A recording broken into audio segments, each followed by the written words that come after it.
Assalamualaikum warahmatullahi wabarakatuh. Alhamdulillah teman-teman, akhirnya kita bisa bertemu kembali dalam mata kuliah Manajemen Pemasaran Perbankan Syariah. Untuk kali ini kita sudah masuk di pertemuan ke-11. Setelah kemarin kita melihat terkait diskusi teman-teman dalam pembahasan menetapkan strategi produk dan memahami pelanggan. Kemarin kita sudah membahas terkait dengan beberapa karakteristik, klasifikasi produk, diferensiasi, dan ada tambahan yaitu terkait dengan pelanggan dalam ekonomi Islam dan juga Al-Quran sebagai landasan aktivitas konsumsi. Ya, di sana kita melihat beberapa pertanyaan yang juga dijawab oleh narasumber ya atau presenter dengan menurut saya ya sudah cukup baik kok begitu. Nah, akan tetapi di sini saya ingin menambahkan beberapa tambahan ya teman-teman ya. Terkait dengan ini nih ada pertanyaan dari teman-teman. Ini yang menarik terkait dengan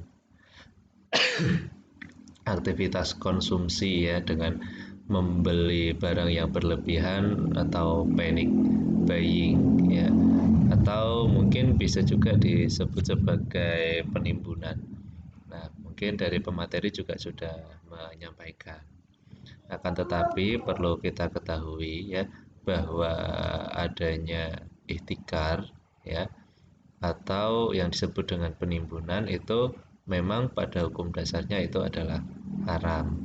Akan tetapi kita perlu memperjelas ya karena tidak selalu ihtikar itu menjadi sesuatu yang haram. Ya, menurut Imam Syafi'i itu bisa jadi haram, makruh, jais atau mubah, bisa juga sunnah. Ya, tergantung konteksnya nanti. Ya, ketika haram itu hukum haram itu bagi ihtikar ketika barang yang ditimbun adalah barang yang berupa bahan makanan pokok, terus kemudian barang dibeli dari pasaran dengan niat menghilangkan dari pasaran sehingga dapat menambah tingginya harga. Oke, dan penimbunan terjadi melebihi kebutuhan keluarganya. Jadi memang dia sudah berniat misalkan kayak masker yang pada ditimbun kemarin sehingga masker itu menjadi langka dan harganya menjadi lebih mahal. Ya, hand sanitizer. Nah, itu hukumnya menjadi haram. Kenapa? Karena di sana ada unsur tadyik ya teman-teman. Jadi membuat kesulitan kepada masyarakat. Nah, sehingga ini menjadi hukumnya haram. Akan tetapi ini bisa menjadi makruh ketika menimbun itu tanpa tujuan atau maksud untuk menghilangkan komoditas tadi dari pasaran. Jadi tujuannya tidak untuk menghilangkan.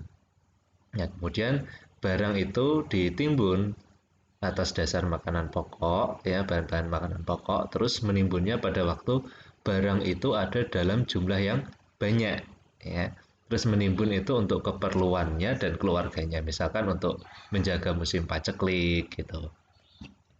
Nah, tapi jumlah barang itu memang jumlahnya banyak gitu. Jadi tidak menimbulkan kelangkaan. Itu masih nggak apa-apa.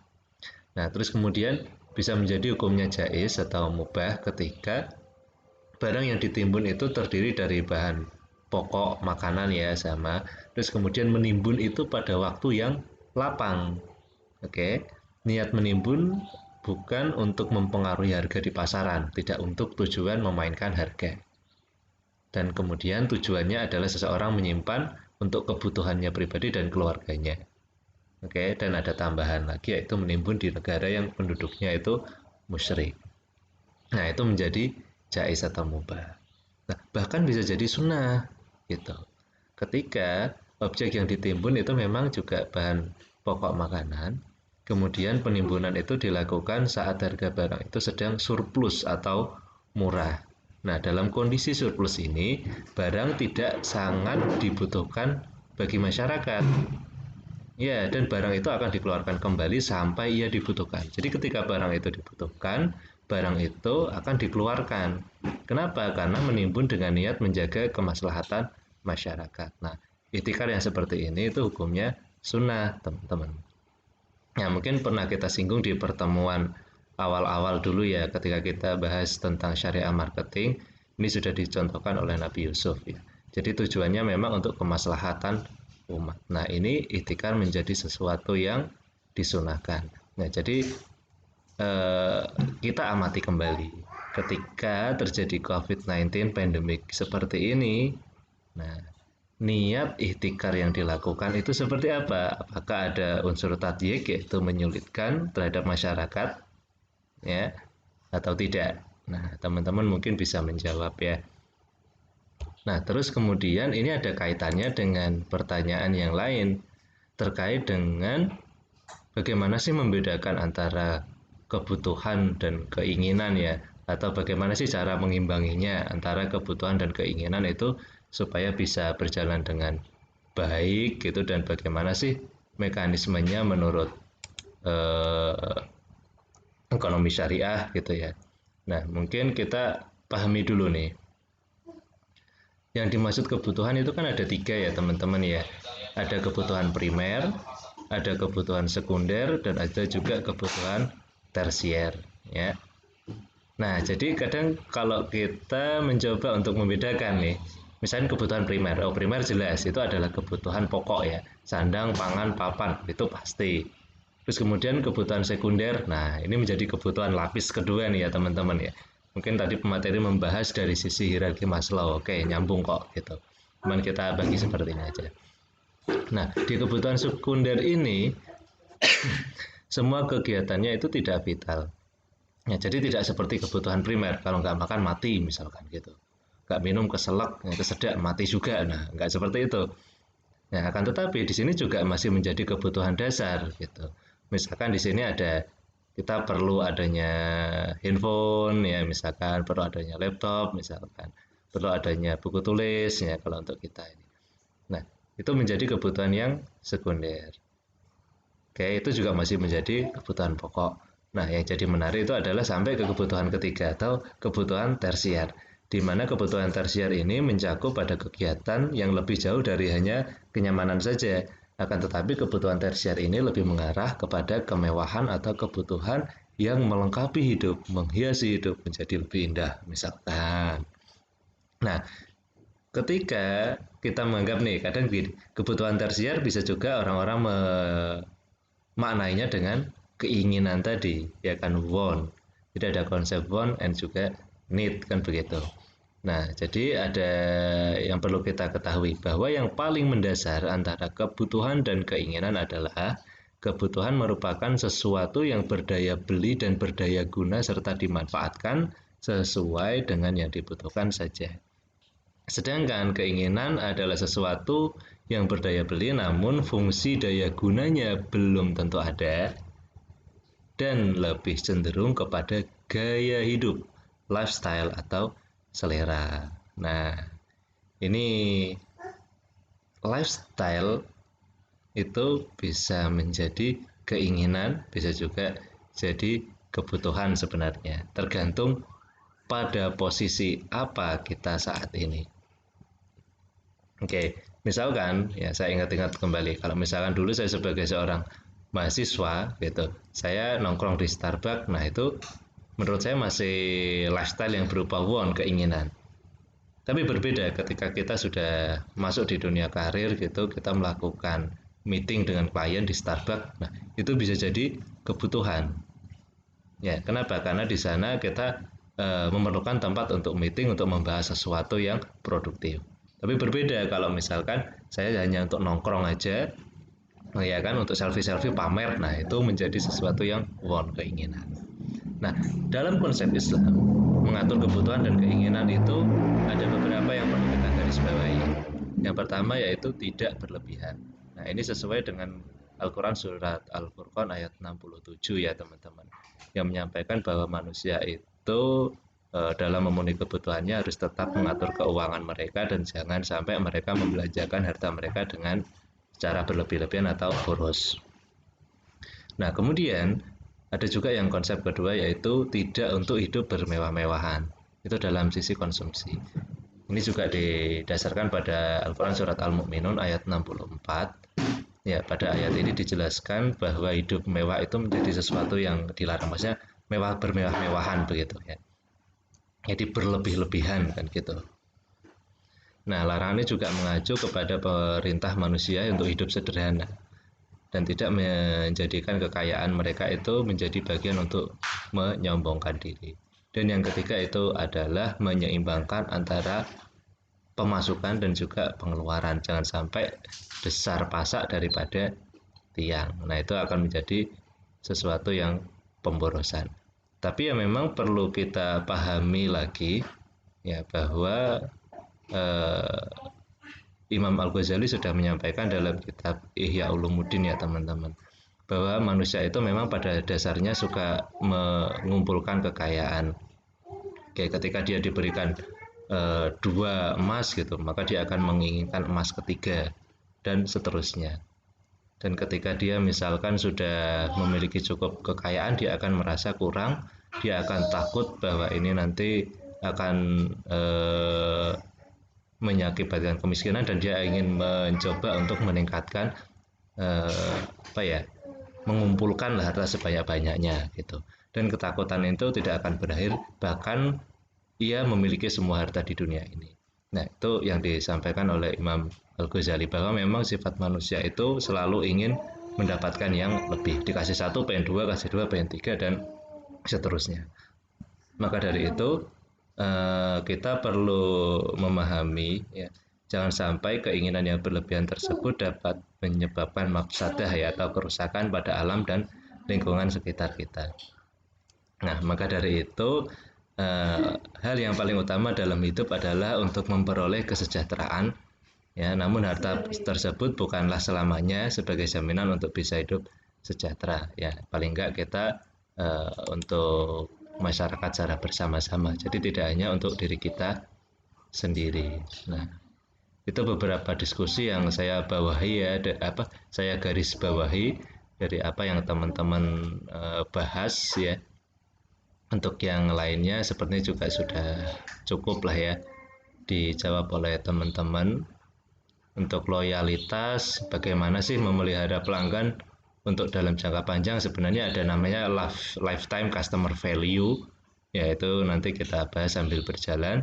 Kemudian itu juga ada namanya sustainable marketing ya, itu adalah pemasaran berkelanjutan. Nah, itu juga nanti ada sambil berjalan ya, mungkin karena keterbatasan waktu kita ya, supaya tidak berlama-lama saya antarkan kepada materi hari ini, yaitu terkait dengan mendesain dan mengatur jasa. Ini masih ada kelanjutan dari topik yang kita bahas kemarin tentang menetapkan strategi produk dan memahami pelanggan. Oke, nanti di dalamnya materi ini akan bahas tentang bagaimana industri jasa secara umum, bagaimana marketing excellence, dan juga bagaimana service quality. Nah, marketing excellence dan service quality ini wajib Anda pahami, kenapa ini adalah basic dasar ya untuk memahami pemasaran di industri jasa. Nah, kemudian nanti akan ditutup terkait dengan topik komplain nasabah. Ya, jadi komplain nasabah ini jangan selalu Anda pandang negatif. Mendengar kata-kata komplain ini menjadi sesuatu yang negatif. Enggak, belum tentu. Gitu. Ketika komplain bisa diatasi dengan baik, maka kemungkinan loyalitas nasabah juga akan bisa semakin tinggi. Nah, jadi nanti ada beberapa karakter-karakter komplain ya. Bagaimana karakter-karakter nasabah dan juga lain sebagainya. Saya harap ini nanti juga dibahas oleh kelompok pemateri dan bagaimana trik dan strategi dalam menangani keluhan pelanggan. Oke, untuk selanjutnya nanti saya serahkan kepada moderator ya. Untuk moderator kita kali ini ada Mbak Alfi, Mbak Alfi Ayu ya. Oke, kepada Mbak Alfi Ayu, waktu dan tempat kami persilahkan.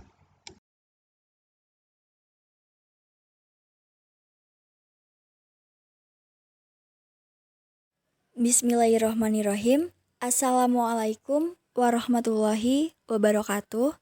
Selamat pagi menjelang siang teman-teman semua. Kami kelompok 5 berkesempatan di sini untuk menyampaikan materi mengenai mendesain mengatur jasa dengan pengelompokan materi di antaranya industri jasa, marketing excellence, service quality, analisis komplain nasabah bank, dan yang terakhir, manajemen komplain.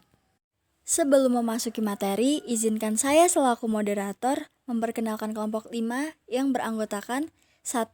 Agusti Firdaus, 2. Saya sendiri Alfi Ayu Ilhamna, 3. Elvita Idah Latifah, 4. Arfiani. Teruntuk teman-teman kelas manajemen pemasaran perbankan syariah D, selamat menyimak penjelasan dari kami dan apabila ada hal yang kurang jelas bisa ditanyakan pada sesi yang telah ditentukan. Bismillahirrohmanirrohim.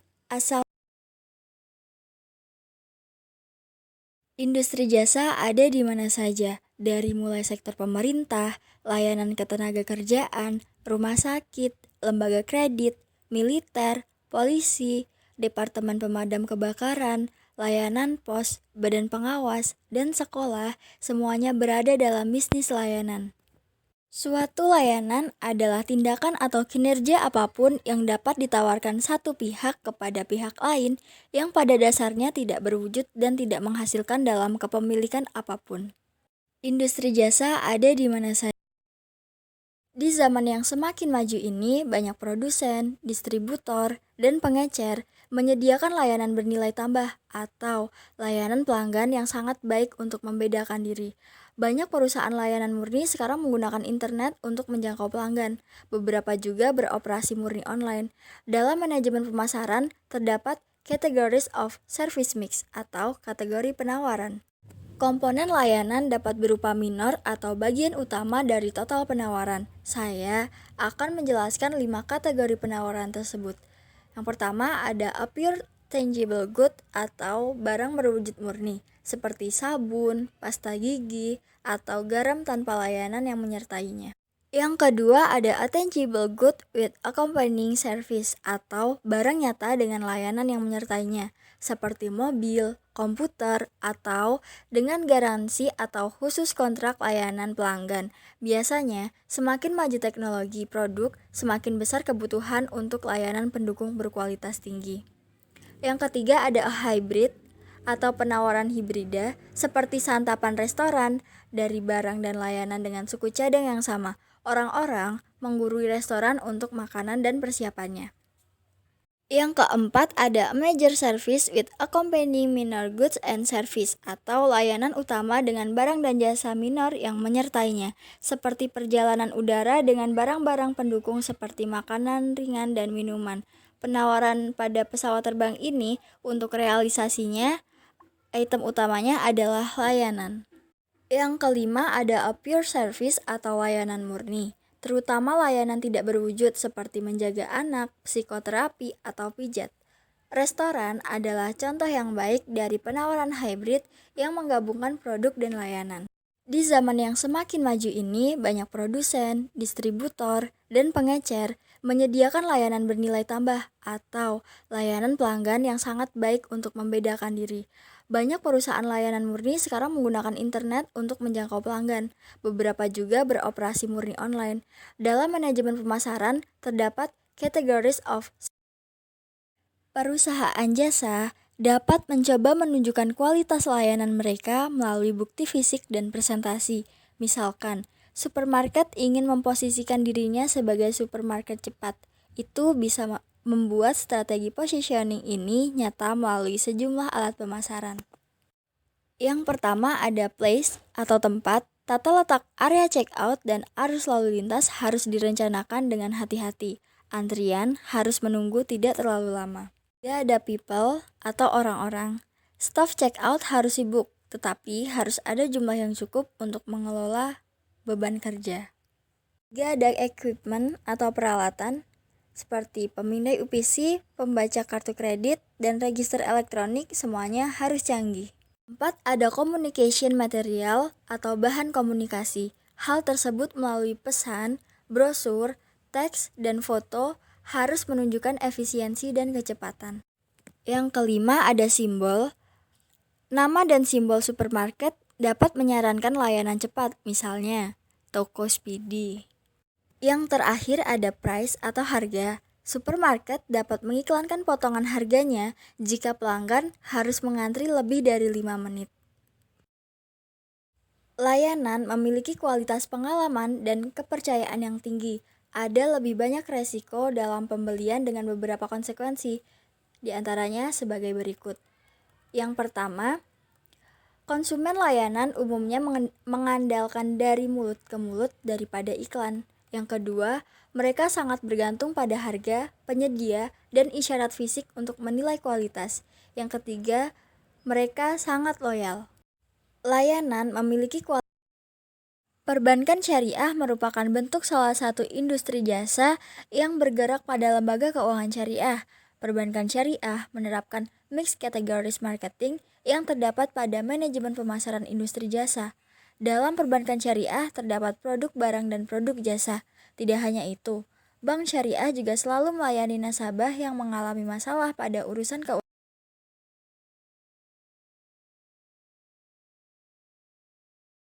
Perbankan syariah merupakan bentuk salah satu industri jasa yang bergerak pada lembaga keuangan syariah. Perbankan syariah menerapkan mixed categories marketing yang terdapat pada manajemen pemasaran industri jasa. Dalam perbankan syariah terdapat produk barang dan produk jasa. Tidak hanya itu, bank syariah juga selalu melayani nasabah yang mengalami masalah pada urusan keuangan yang didapatkan pada produk bank syariah tersebut. Dalam pemasaran layanan, meningkatnya pentingnya industri jasa telah mempertajam fokus pada apa yang diperlukan untuk unggul dalam pemasaran layanan. Marketing excellence dalam layanan membutuhkan keunggulan dalam 3 bidang luas, yaitu eksternal, internal, dan interaktif. Dalam poin pemasaran eksternal, menggambarkan pekerjaan normal dalam menyiapkan, menentukan harga, mendistribusikan, dan mempromosikan layanan. Pada poin kedua ada pemasaran internal. Poin ini menggambarkan pelatihan dan memotivasi karyawan untuk melayani pelanggan dengan baik. Pada poin ketiga ada pemasaran interaktif. Poin ini menggambarkan keterampilan karyawan dalam melayani klien. Klien menilai layanan tidak hanya dari kualitas teknis atau seperti apakah operasi yang sukses, tetapi juga dari kualitas fungsional seperti apakah cara bedah perhatian dan menginspirasi kepercayaan diri? Dalam pemasaran interaktif, kerja tim seringkali penting. 4 karakteristik layanan yang berbeda sangat mempengaruhi desain program pemasaran. Di antaranya, intangibility, inseparability, variabilitas, dan perishability. Adapun penjelasannya sebagai berikut. 1. Intangibility artinya adalah sesuatu yang tidak berwujud. Jasa tidak dapat dilihat, dirasa, didengar, atau dicium sebelum jasa itu dibeli. Jika benda merupakan objek, alat atau benda yang bisa dinilai dari bentuk dan fungsinya, maka jasa adalah suatu perbuatan atau pelayanan, kinerja atau performance atau usaha. Yang kedua ada inseparability, artinya tidak dapat dipisahkan. Jasa umumnya dijual dulu baru kemudian diproduksi secara khusus dan dikonsumsi pada waktu yang bersamaan. Mutu atau kualitas dari suatu jasa terjadi pada saat pembelian jasa. Interaksi yang terjadi antara penyedia jasa dan konsumen menjadi ciri khusus dan sangat berpengaruh terhadap mutu dari jasa yang diberikan. Artinya, konsumen juga terlibat secara langsung atau tidak langsung dalam proses produksi. Keduanya mempengaruhi hasil dari jasa tersebut. 3. Variability, artinya keragaman. Jasa bersifat sangat beragam karena merupakan non-standardized output, artinya ada banyak variasi jenis dan kualitas tergantung pada siapa, kapan, dan di mana jasa tersebut dihasilkan. 4. Ada perishability, artinya tidak tahan lama. Jasa memiliki karakteristik tak tahan lama dan tidak dapat disimpan karena sifatnya yang tidak berwujud fisik. Untuk jenis jasa tertentu, karakteristik ini tidak berlaku, terutama untuk jasa pembuatan barang fisik seperti jasa las pagar, atau kanopi, jasa jahit baju, atau fotografi, dan lain-lain. Penyedia adalah bagian dari layanan, karena klien juga sering hadir. Interaksi penyedia dan klien adalah fitur khusus pemasaran jasa. Pembeli hiburan dan profesional layanan sangat tertarik pada penyedia tertentu. Berikut adalah 3 langkah yang dapat diambil perusahaan layanan untuk meningkatkan kontrol kualitas. Yang pertama, ada investasikan dalam prosedur perekrutan dan pelatihan yang baik. Merekrut karyawan yang tepat dan memberi mereka pelatihan yang unggul itu sangat penting, baik mereka profesional yang sangat terampil atau pekerja yang kurang terampil. Orang yang terlatih lebih baik menunjukkan 6 karakteristik yang meningkatkan kualitas layanan, seperti kompetensi, kesopanan, kredibilitas, keandalan, daya tanggap, dan keterampilan komunikasi. 2. Standarisasi proses kinerja layanan di seluruh organisasi. Perusahaan layanan dapat mengidentifikasi titik nyeri potensial bagi pelanggan, mengembangkan layanan baru, mendukung budaya tanpa cacat, dan menyusun strategi pemulihan layanan. Langkah yang ketiga, pantau kepuasan pelanggan. Untuk melakukan hal tersebut, perusahaan pelayanan jasa dapat menggunakan saran dan sistem keluhan survei pelanggan. Selain itu, perusahaan juga dapat mengembangkan basis data dan sistem informasi pelanggan untuk layanan yang lebih personal, terutama online. Perusahaan jasa juga dapat merancang program komunikasi dan informasi pemasaran sehingga konsumen belajar lebih banyak tentang merek daripada apa yang disampaikan pengalaman subjektif dari mereka sendiri. Beberapa strategi dapat menghasilkan kecocokan yang lebih baik antara permintaan dan penawaran. Di antaranya ada penentuan harga diferensial. Di sini akan mengalihkan beberapa permintaan dari periode puncak ke periode tidak sibuk. Yang kedua ada permintaan non-peak atau dapat diolah. Contoh, McDonald's mendorong layanan sarapan dan hotel-hotel mempromosikan mini vacation akhir pekan. Perusahaan jasa. Beberapa hal yang harus diperhatikan dalam marketing excellence di antaranya. Yang pertama, technology and service delivery atau teknologi dan pengiriman layanan. Teknologi mengubah aturan permainan untuk layanan dengan cara yang sangat mendasar. Perbankan misalnya, ditransformasikan oleh kemampuan untuk melakukan bank secara online dan melalui aplikasi seluler. Beberapa pelanggan jarang melihat lobi bank atau berinteraksi dengan seorang karyawan lagi. Teknologi juga memiliki kekuatan besar untuk membuat pekerja layanan lebih produktif lagi. 2. Best practice of top service companies atau praktik terbaik dari perusahaan layanan terbaik. Perusahaan jasa yang dikelola dengan baik, yang mencapai keunggulan pemasaran, memiliki kesamaan konsep strategis. Manajemen komitmen terhadap kualitas standar yang tinggi, tingkatkan keuntungan, dan sistem untuk layanan monitoring kinerja dan keluhan pelanggan. Yang ketiga ada differentiating service atau pelayanan yang berbeda. Keunggulan pemasaran membutuhkan pemasar layanan untuk terus membedakan merek mereka tidak dilihat sebagai komoditas. Pertimbangkan bagaimana JetBlue dan Southwest Airlines berhasil melalui diferensiasi. Yang keempat ada managing service quality atau mengelola kualitas layanan. Kualitas layanan suatu perusahaan diuji pada setiap pertemuan layanan. Jika karyawan bosan, tidak bisa menjawab sederhana pertanyaan, atau mengunjungi satu sama lain sementara pelanggan menunggu, pelanggan akan berpikir 2 kali tentang melakukan bisnis. Yang kelima, ada managing customer expectations atau mengelola ekspektasi pelanggan. Pelanggan membentuk harapan layanan dari banyak sumber seperti pengalaman masa lalu, dari mulut ke mulut, dan iklan. Secara umum, mereka membandingkan layanan yang dirasakan dan yang diharapkan. Jika layanan yang dirasakan jatuh di bawah yang diharapkan layanan, maka pelanggan akan kecewa. Perusahaan yang sukses menambah manfaat pada penawaran mereka yang tidak hanya memuaskan pelanggan, tetapi mengejutkan dan menyenangkan mereka dengan melebihi harapan. Pada gambar tersebut, Epson, pemimpin dunia dalam bidang digital imaging dan solusi printing, memenangkan 2 penghargaan bergengsi dalam Marketing Excellence Award 2016. Penghargaan perunggu untuk Excellence in B2B Marketing di Singapura didapatkan dari Epson Engage to Win Dealer Regional program dan inisiatif Epson dalam mensponsori sepak bola remaja dari National Football Academy, di mana keseluruhan pelatihan dilakukan di luar negeri, memenangkan penghargaan perunggu untuk Excellence in Corporate Social Responsibility.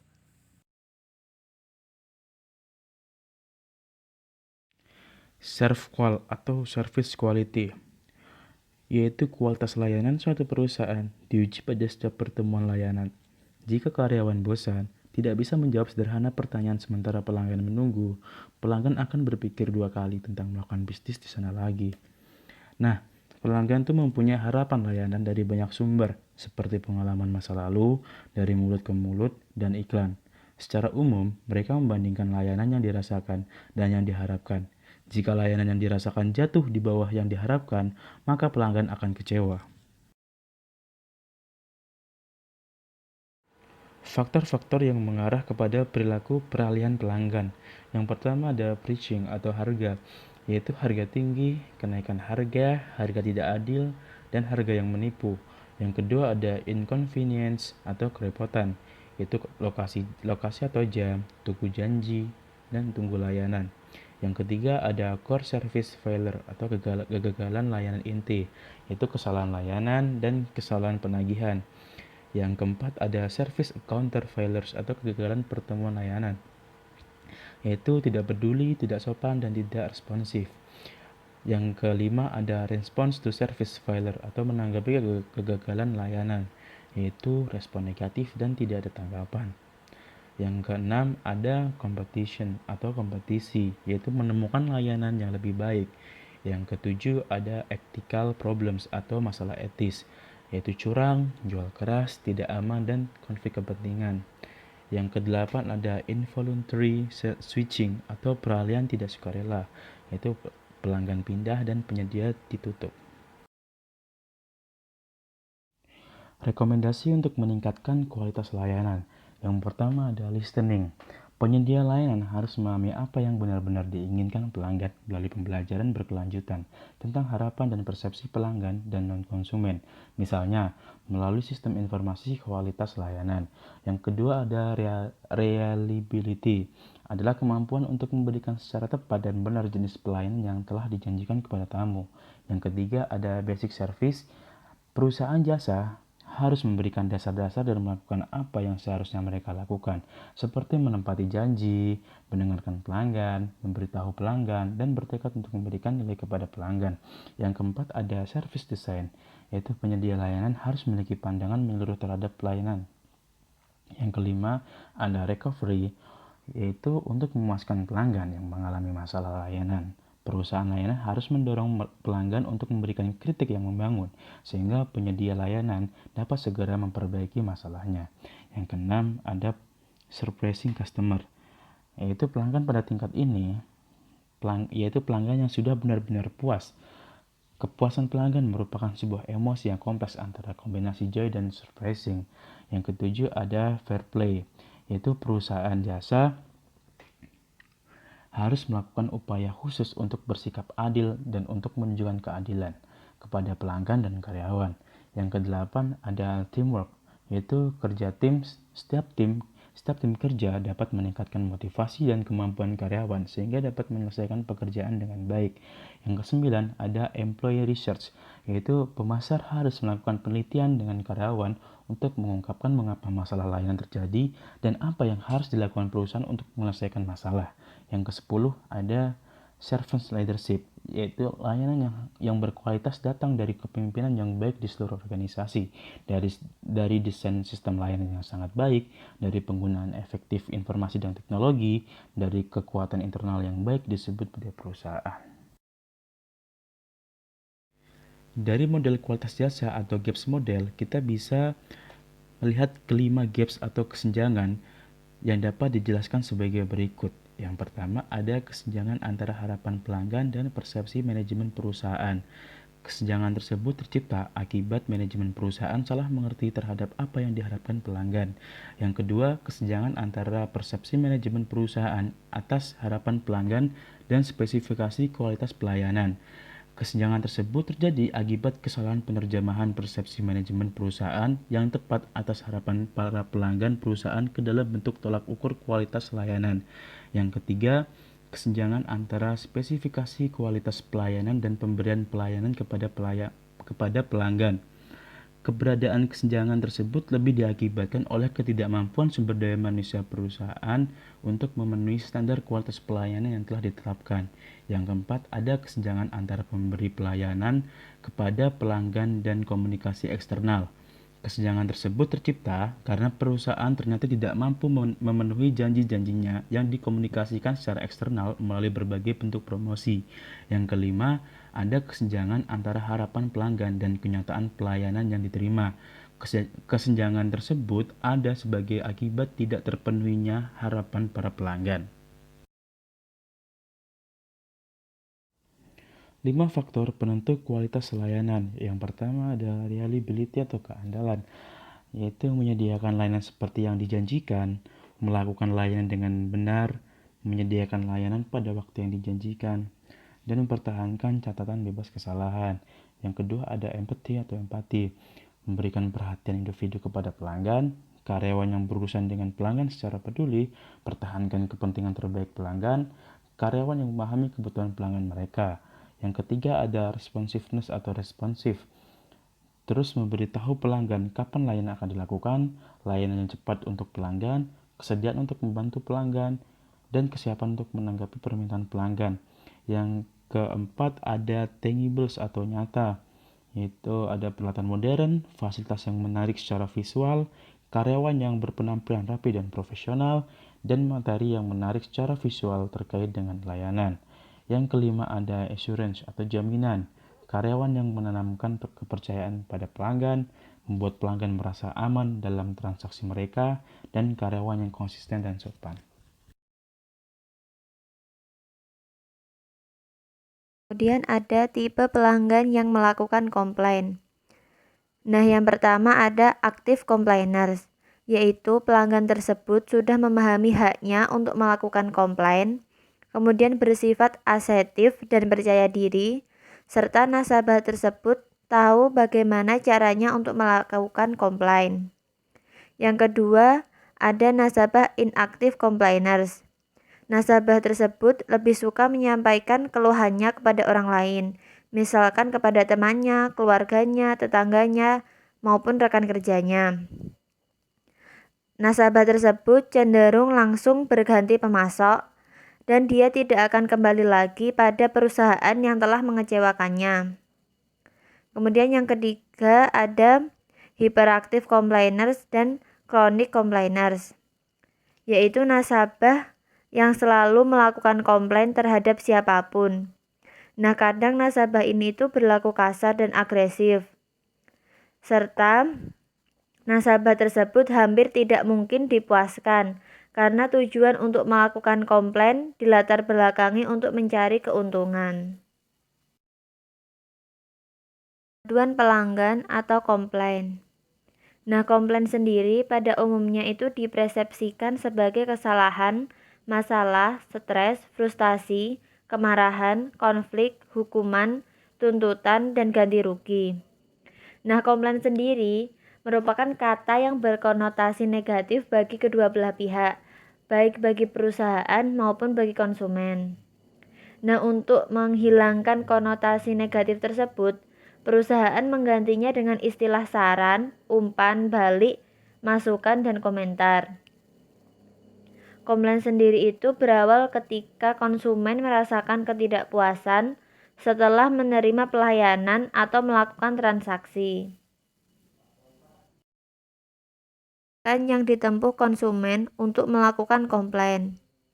Yang pertama itu tidak melakukan apa-apa. Nah, di sini bisa saja konsumen tersebut sudah merasa puas dengan pelayanan perusahaan, tetapi mereka juga bisa sebenarnya itu merasa kecewa, tetapi mereka tidak suka melakukan komplain. Kemudian melakukan pengaduan melalui pihak ketiga. Nah, konsumen seperti ini ketika melakukan komplain, mereka tidak langsung komplain kepada perusahaan yang bersangkutan.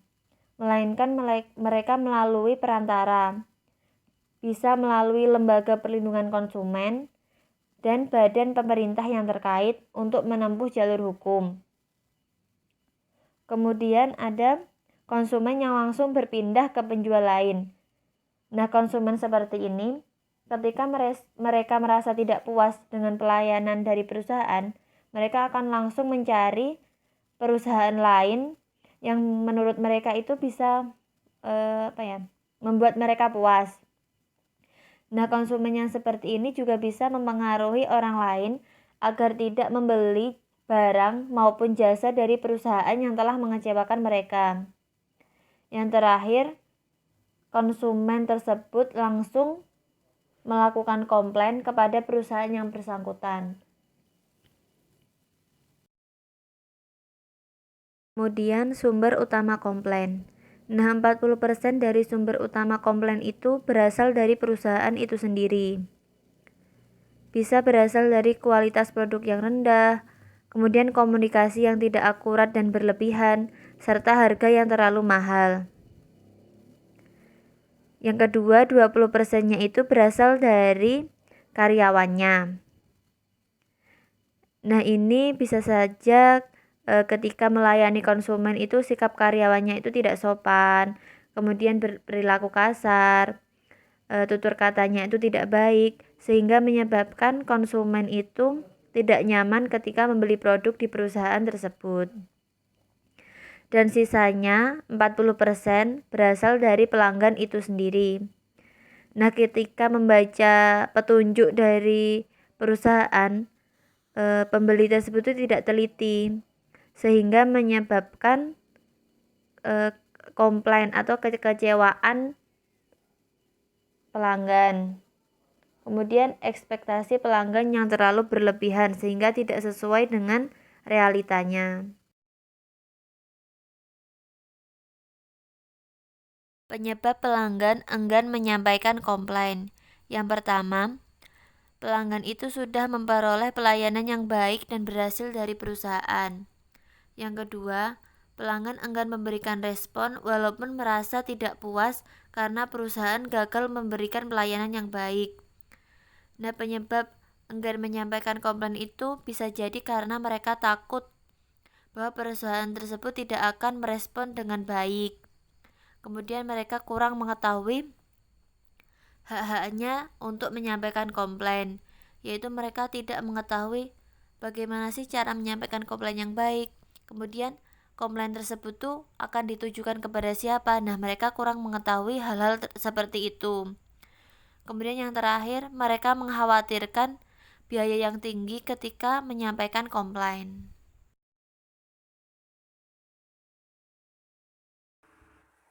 Nah, komplain kan pernyataan tentang ketidakpuasan nasabah kepada pihak tertentu. Konsumen tuh inginnya memperoleh keadilan. Ada 3 bentuk keadilan. Yang pertama, outcome fairness, yaitu nasabah mengharapkan kompensasi yang setimpal dengan ketidakpuasan yang dialaminya. Yang kedua, procedural fairness, yaitu penanganan komplain yang jelas, tepat waktu, dan prosedurnya tidak mengecewakan lagi. Yang nomor 3, interaction fairness, yaitu perlakuan yang sopan dan menunjukkan empati atau kepedulian. Selanjutnya, komplain dapat dikategorikan menjadi 2 tipe. Yang pertama, instrumental komplain, yaitu mengubah situasi atau keadaan yang tidak diinginkan, diajukan kepada perusahaan dengan harapan pihak perusahaan akan memperbaiki situasi yang tidak diinginkan tersebut. Yang kedua, non-instrumental komplain, atau diungkapkan tanpa ekspektasi situasi yang tidak diinginkan akan berubah. Manajemen komplain yang efektif. Yang pertama yaitu komitmen. Perusahaan harus mempunyai komitmen yang tinggi untuk mendengarkan dan menyelesaikan masalah yang dikeluhkan oleh nasabah untuk meningkatkan kualitas produk dan jasa. Kalau sikap acuh tak acuh dari customer service, teller, dan manajemen terhadap nasabah nanti akan menyebabkan nasabah tidak lagi memakai atau berhenti menggunakan produk dan jasa bank tersebut. Yang kedua, fairness. Setiap nasabah diperlakukan adil dan tanpa membedakan nasabah. Yang ketiga, visible, menginformasikan secara jelas dan akurat. Kejelasan informasi yang diberikan kepada nasabah akan memajukan kemampuan perusahaan untuk menangani komplain. Yang keempat, responsiveness, atau diselesaikan secepat mungkin. Nanti perkembangan penanganan komplain tersebut terus dikomunikasikan kepada nasabah. Selanjutnya yaitu simple, mudah dipahami dan tidak ruwet. Yang selanjutnya aksesibel, dapat disampaikan dengan berbagai akses yang mudah seperti email atau telepon bebas pulsa. Yang selanjutnya yaitu konfidensial, privasi nasabah harus tetap dijaga demi menimbulkan rasa aman dan nyaman.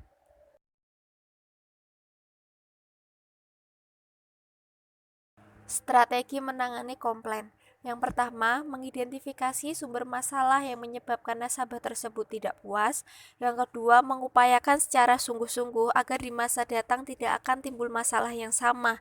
Bisa dengan cara melatih semua mitra internal untuk mengambil keputusan dalam rangka menangani situasi yang menyebabkan ketidakpuasan dan menciptakan kemudahan konsumen untuk menyampaikan komplain seperti email, terus telepon bebas pulsa. Yang ketiga, menangani dengan cepat. Apabila penanganan keluhan dilakukan dengan cepat, maka nasabah akan merasa puas dan dampaknya nasabah akan kembali dan mengajak orang lain untuk menggunakan produk dan jasa bank tersebut. Yang keempat, kewajaran dalam memecahkan permasalahan. Yang diharapkan di sini pelanggan dan bank sama-sama diuntungkan. Tips mengatasi komplain. Yang pertama yaitu sorry, kita mengatakan maaf kepada pelanggan atas ketidaknyamanannya. Yang kedua yaitu empati, menunjukkan sikap peduli atas masalah yang dihadapi, namun kita harus tetap bersikap wibawa dan berkepala dingin. Yang ketiga yaitu listening, dengarkan dengan baik-baik apa yang dikeluhkan oleh nasabah. Yang keempat yaitu understanding, memahami titik permasalahannya di mana, lalu mengevaluasinya dan berterima kasih kepada nasabah tersebut.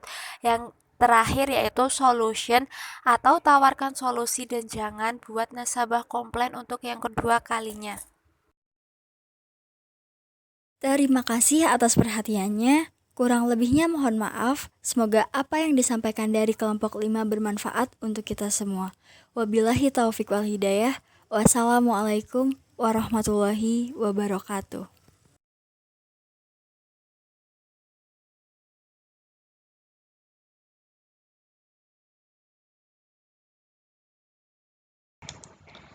Oke, terima kasih kelompok 5. Untuk selanjutnya sesi tanya jawab diskusi ya. Silakan berdiskusi secara interaktif ya, lebih aktif lebih baik, dan untuk respon dari saya akan saya tambahkan di video selanjutnya. Oke, assalamualaikum warahmatullahi wabarakatuh.